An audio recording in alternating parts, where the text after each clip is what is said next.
When looking at applying best practices to customer experience in fleet, you need to start by knowing what your customers interact with. When you're looking at best practices of the top customer experience companies, it can come from many industries and apply to many other industries. And certainly what we're going to talk about is that it applies to fleet. Okay. And so one thing that is a best practice that's fundamental to customer experience leadership is first knowing what customers interact with.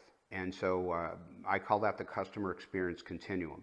And it usually is composed of the messages from your company that people interact with, the people of your company that they interact with, the processes of your company, which includes the technologies, could be mobile tech, could be static, and then of course the products and services. So that is the customer experience continuum.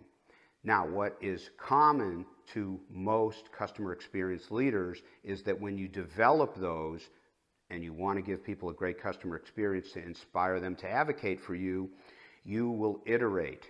Okay, and what that means is that you will do testing, many small testing sessions to develop the message with people like your customers, okay, like your fleet managers, like your drivers, okay.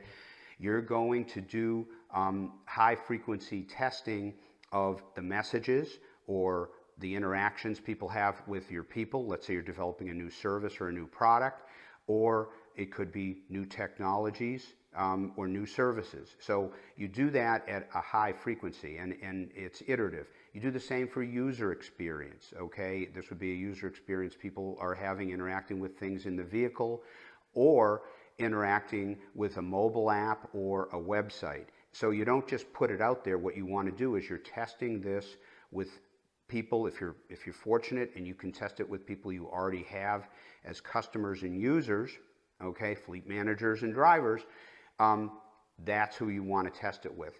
If you want, and you're going after new customers, if you can test it with people like those new customers and like those new users, you're doing this, it's kind of borrowed from Agile in manufacturing and software development. So these aren't big studies, but these are kind of quick, repetitive iterations of testing and developing the messages, your people, and the information coming in. And again, the processes, products, services, and again, it includes the technologies. And so it's that iteration.